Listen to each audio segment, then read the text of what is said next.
சுவாமிநாதன், இதுக்கு பின்னாடி ஏதாவது அரசியல் இருக்கான்ற ஒரு கேள்வி. நம்ம பிரதான தலைப்பே அவர் நினைச்சபடி திட்டமிட்டபடி நடக்குமா பதவியேற்பு, அதை எப்படி பாக்குறீங்க? அதில் ஏகப்பட்ட சிக்கல்கள் இருக்கிறது அப்படிங்கிறதா இப்ப தெள்ள தெளிவாக நமக்கு தெரியுது.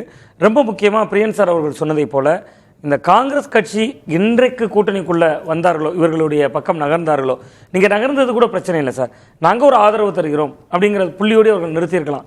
அந்த கடிதத்தில் கிட்டத்தட்ட 2029 நாடாளுமன்ற தேர்தல் வரையும் அவர்கள் மதிப்பீடு செய்து உள்ளாட்சி தேர்தல், நாடாளுமன்ற தேர்தல் அப்படின்னு போகிறப்ப விஜய் என்பது அலை. பிரியன் சார் மறுக்கிறார், விஜய் அலை. நான் தொடர்ந்து சொல்லி வரேன், விஜய் வெர்சஸ் அதர்ஸ் தான் கடந்த சட்டமன்ற தேர்தல் இருந்தது. அதனாலதான் அவரால் இவ்வளவு காஸ்டியூமே உணர்த்துது அது விஜய் அலையாத்தான் இருந்திருக்கும். இது நான் இப்ப வேற ஒரு நிகழ்ச்சிக்கு வரும்போது அந்த ஸ்டூடியோ பேக்ரவுண்டுக்காக மாற்றிட்டேன். அவர் கிட்டத்தட்ட உள்நோக்கம் நீங்க சொன்னதை இல்ல, அவர் ஒரு அப்சர்வேஷன் வைக்கிறார். விஜய் வெர்சஸ் அதர்ஸ் இருந்ததுனாலதான் களம் வந்து கிட்டத்தட்ட விஜய் பெருமாள்மணி என்ற ட்ரெஸ் போட்டு வந்திருக்கணும். விஜய் வெர்சஸ் அதர்ஸ் களம் இருந்ததுனாலதான் கிட்டத்தட்ட வந்து ஒரு பெருவாரியான வெற்றியை பெற முடிந்தது. சோ அப்ப கிட்டத்தட்ட பாஜக விஜய் என்கிற சக்தியின் வேல்யூவை இப்ப உணர்ந்திருக்காங்க ரொம்ப ஆழமா. அப்ப அந்த சூழல்ல அங்க போய் காங்கிரசும் அணி சேருது. இன்னொன்னு, பாஜகவுக்கு எதிராக தீவிரமாக களமாடியவர் இல்ல விஜய். கடந்த காலங்களே நமக்கு தெரியும், கொள்கை எதிரின்னு அறிவித்தார், அவ்வளவுதான். கிட்டத்தட்ட ரொம்ப தீவிரமான அரசியலை சொல்லல. சட்டமன்ற தேர்தலின் போது கூட களத்தில் இல்லாதவர்களை பற்றி நான் ஏன் விமர்சிக்கணும் அப்படின்னு கழுவுற தண்ணியில நழுவுற மீனாகத்தான் அவருடைய அணுகுமுறை இருந்தது.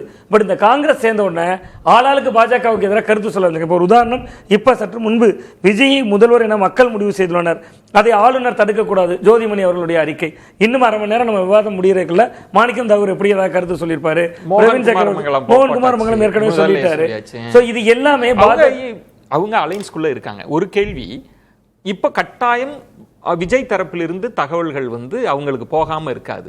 இந்த கருத்து வந்து எப்படி பொத்தாம் பொதுவா வெட்டைத்தியா போட்டிருக்க முடியுமா? ஏதோ ஒன்று நடக்க போய் தானே அவங்க போட்டிருக்காங்கன்னு புரிஞ்சுக்க கூடாதா? இல்ல, காங்கிரஸ் கட்சியை பொறுத்த வரைக்கும் கிட்டத்தட்ட இவர் யூக அடிப்படையில் இவர்களாகத்தான் போடுவாங்க. விஜய் கட்சியிடம் அனுமதி வாங்கி போட வேண்டிய இடம் ஒரு அகில அது ஏதோ சிக்கல் இருக்குன்னு அவங்க நினைச்சிருக்காங்க. அவர்களுடைய பார்வையில் சிக்கலாக மதிப்பிட்டு இருக்கலாம். நான் என்ன சொல்றேன்னா, இங்க சிக்கலின் தொடக்க புள்ளியே காங்கிரஸ் கட்சியை கொடுத்த அந்த கடிதத்துல 2029 நாடாளுமன்ற தேர்தலை குறிவைத்து போட்ட வார்த்தைகளாக இருக்கலாம். இதுல கிட்டத்தட்ட இப்ப நீங்க சொல்ல வர்றது வந்து அந்த காங்கிரஸோடான அணி சேர்க்கை, அந்த கூட்டணி ஒப்பந்தங்கள்லாம் பாஜகவை வந்து ஓரளவுக்கு அவங்களை இது பண்ணி எரிச்சல் ஊட்டி இருக்கிறது. அது நான் கோபம்னு கூட பார்க்கல, ஒரு வகையில எரிச்சல் ஊட்டி இருக்கிறது. இன்னமுமே வந்து கம்யூனிஸ்ட் கட்சிகள், அதே போன்று விடுதலை சிறுத்தைகள் கட்சிகள் போன்ற கட்சிகள் இந்த பக்கம் நகர்வதற்கான ஒரு வாய்ப்பு இருந்ததானா நேற்று வரை இன்று மதிய நிலவரப்படி இருந்ததுதான். ஆனா இன்னைக்கு பார்த்தா மதியத்திற்கு மேல் கிட்டத்தட்ட மார்க்சிஸ்ட் கட்சியின் சட்டமன்ற உறுப்பினர்கள் மு.க. ஸ்டாலின் அவர்களை சந்தித்து வாழ்த்து பெற்றிருக்கிறார்கள். இன்னொரு கோணம் பார்த்தீங்கன்னா, நாளைக்கு நடைபெற இருந்த விடுதலை சிறுத்தைகள் கட்சியினுடைய உயர்நிலை கூட்டத்தை 8ஆம் தேதியாக ஒத்தி வைக்கப்பட்டிருக்கிறது. இது என்ன சுவாமிநாதன், ஆளுநர் கொஞ்சம் டேட்டா தள்ளுற மாதிரியும் சொல்றாங்க, இன்னொன்று 2 நாள் தான் அவகாசம் தருவேன் நிரூபிக்கணும்னு சொல்வதாகவும் தகவல் இருக்கு. இப்ப அதிமுக ஒரு வாய்ப்பு இருந்தது, அவங்க இல்லைன்னு ஒரு மறுப்பு. விசிக இடதுசாரிகள்லாம் யோசிக்கிறாங்கன்னா என்ன, இப்ப இடையில என்ன நடந்துச்சு? ஆமா, கிட்டத்தட்ட இன்னைக்கு வந்து பாஜகவினுடைய அந்த அழுத்தத்தினுடைய காரணமாக அதிமுக இந்த முடிவை எடுத்ததா என்பது குறித்து அக்னீஸ்வரன் சார் தான் இன்னும் கொஞ்சம் கூட விளக்குவார் நினைக்கிறேன். மாட்டிவீங்க, அதையும் நீங்களே சொல்லிருங்க. இல்ல சரி, கிட்டத்தட்ட அதிமுகவுக்குள் காலையிலிருந்து இருவேறு குரல்கள் இருப்பதாக தகவல். நீங்க சொல்றது உங்க ஆசை இல்ல, நீங்க சொல்ற முக்கியமான இடம், காங்கிரஸ் இருக்கிற அணியில அதிமுக போய் சேர்றத பாஜக விரும்பாது. அது நிச்சயமாக விரும்பாது.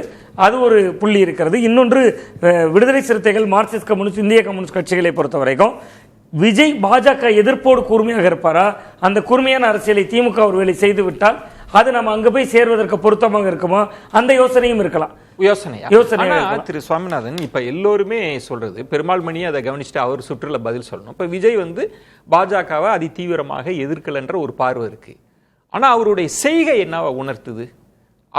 காங்கிரஸ் முக்த் பாரத்ன்னு தான் பாஜக சொல்லுது. ஆனா அவர் முதல் அழைப்பே கடிதமே காங்கிரஸுக்கு தான் கொடுக்கிறார். ஆமா, அடுத்து பாஜக யாரை எதிர்ப்பாங்க, இடதுசாரிகள் இல்லாத இந்தியான்னு இடதுசாரிகளுக்கு கடிதம் கொடுக்கிறாரு, விசிகாவுக்கு கடிதம் கொடுக்கிறார். ஆக அவர் விருப்பம் என்பது பாஜக அல்லாத ஒன்றா நம்ம இருக்கணும்னு அவர் நினைக்கிறார். அதை பாஜக வந்து அதை வேறொன்றா பார்க்குது அப்படின்னு புரிஞ்சு. ஆமா, நிச்சயமாக விஜய் அவர்களை பொறுத்தவரை பாஜகவை தன்னுடைய முதலில் அரசியல் களத்திற்கு வருகிற பொழுதே கொள்கை எதிரின்னு அறிவித்து விட்டார். அதே போன்றுதான் அந்த நிலையில் உறுதியா இருக்கிறார்.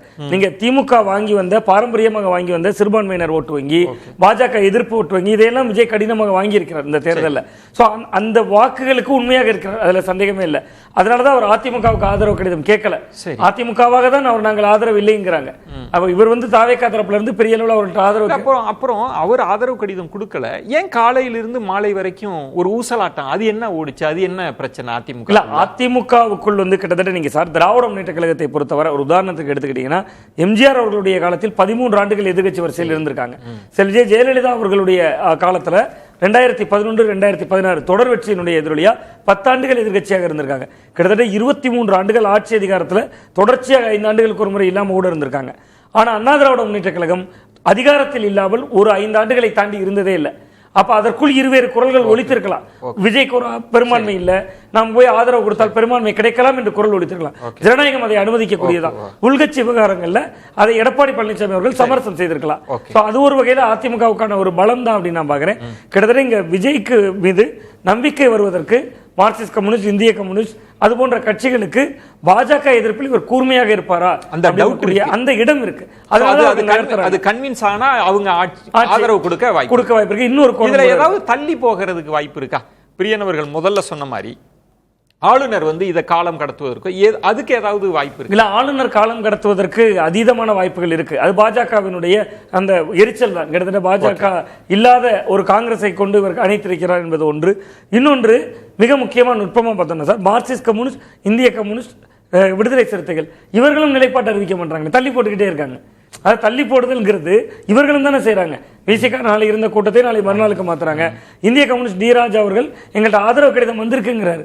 அதுல ஒரு நிலைப்பாடு இருக்கிறதுல ஏன் ஒரு கூட்டத்தை 8ஆம் தேதி நடத்தணும்? அப்ப அவர்கள் என்னன்னா, காங்கிரஸ் திமுக உறவை ரொம்ப எளிதாக உதறி தள்ளிவிட்டது. அவர்களிடம் விசுவாசம் கொஞ்சம் தடுக்கிறது. நம்ம அவர்களோடு சேர்ந்து அணி சேர்ந்திருக்கோம். கிட்டத்தட்ட காங்கிரஸ் மனதளவுல ஆமா எலெக்ஷனுக்கு முன்னாடியே அவங்க அந்த மனநிலையில இருந்தாங்க. இவங்களுக்கு அந்த சிக்கல் இருக்கு. அப்போ சொல்ற மாதிரி ஆளுநருக்கு அந்த டவுட் இருக்குமோ? ஒருவேளை இந்த நம்பர்ஸ் இருக்குமா, இல்ல வேற வழி இல்லாம அவங்க அதிமுகவுக்கு வருவாங்களான்ற கேள்வி எல்லாம் இருக்கா? ஆமா, ஆளுநருக்கு அந்த சிக்கல் இருக்கிறதா என்று தெரியவில்லை. ஆனால் காங்கிரஸ் இருப்பதில் சிக்கல் இருக்கிறது. அதுதான் முக்கிய சிக்கல்.